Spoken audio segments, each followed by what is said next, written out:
సేవలోని శ్రమలు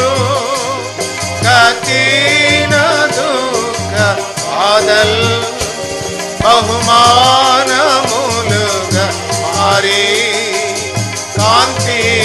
కిరీటమౌను బహుమానములుగా మారి కాంతి